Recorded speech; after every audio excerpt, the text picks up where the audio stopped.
Welcome to the Old Coins Explore the World of Hidden Secrets. Here we are exploring the hidden values of old and rare coins. Did you know that a small gold-colored coin introduced in 1987 could end up becoming a national icon, a symbol of pride, and even influence the way an entire country handles its money? That's right. We're talking about the Canadian $1 coin, popularly known as the Looney. But this isn't just about a coin. This is about history, mistakes, clever design choices, national identity, and a bird that unexpectedly flew into every Canadian's pocket. Let's dive into one of the most fascinating stories in the world of currency. Picture this. It's the mid-1980s in Canada. The government is dealing with a problem. Paper $1 bills are expensive to produce and don't last long in circulation. They wear out quickly and have to be replaced often, costing the government millions each year. The solution? A durable metal coin that could withstand years of use. But switching to a coin wasn't just a snap decision. Canadians were used to their paper dollars. Would they accept a change like this? The government thought long and hard and decided to go forward.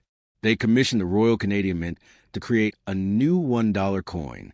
Initially, the design plan for this new coin was a beautiful image of a voyageur in a canoe, a classic Canadian symbol that had appeared on previous silver dollars. But then something strange happened. The original master dies with the voyageur design were mysteriously lost in transit between the Mint's facilities in Ottawa and Winnipeg. That's right, lost. Gone. No one quite knows what happened to them. Maybe they were stolen. Maybe it was an inside job. Maybe they're still hidden in someone's private collection. The fact is, they disappeared, and the government was worried that if they minted the coins with a voyageur design, counterfeiters who may have had the lost eyes could easily replicate them. So, in a rush to create a new design, they turned to Canadian artist Robert Ralph Carmichael. He had a simple, elegant depiction of a common loon floating on a lake. That design was chosen, and the new coin was born, the Looney. It was round, 11-sided, even though it appears round. The edges are technically 11-sided to help the visually impaired, gold-colored, and made from a bronze-plated nickel. Now, this was a huge change. Canadians had never seen anything like it. When the Looney was released in 1987, it was met with curiosity, skepticism, and even resistance. But over time, it didn't just gain acceptance. It became beloved. Why? Because the Looney became more than just currency. It became part of Canadian culture. It was in every pocket, every cash register, every vending machine. And soon enough, its nickname stuck. The word Looney came from the loon depicted on the reverse, and it was so catchy that even the government started calling it that. It was so successful, in fact, that it paved the way for the $2 coin introduced in 1996, nicknamed the Toonie. But let's talk about the coin itself. The obverse, of course, features a portrait of Queen Elizabeth II as a standard with Canadian coinage. The reverse is where the magic is. The serene loon gliding across a calm lake with the northern wilderness in the background. It's simple, yet it captures the essence of Canada: nature, solitude, grace.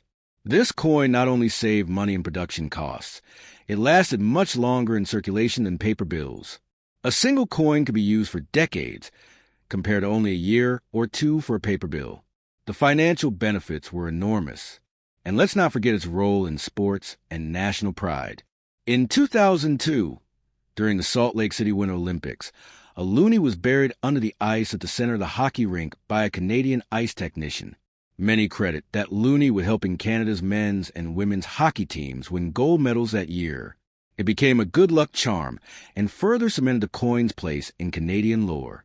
There's also the collector's aspect. While the 1987 Looney was mass-produced, making it quite common, there are variations and condition-based rarities that collectors seek out. A pristine, uncirculated 1987 Looney can fetch higher prices, especially if it comes from the original mint rolls or sets. Some early versions even have slight design differences or mint errors, making them especially valuable. And here's a fun twist. The Looney has also played a part in politics. Whenever debates arise about eliminating the penny or even moving toward digital-only currencies, the Looney is often cited as an example of successful coin transition. It proved that the public can adjust and even come to love a change. if it's well-designed and culturally resonant. Another layer of intrigue? The material used. Originally composed of aureate bronze-plated nickel, the Looney had a balanced durability with cost-effectiveness. Over the years, minor adjustments were made to its composition to ensure it continued to meet circulation needs while being harder to counterfeit.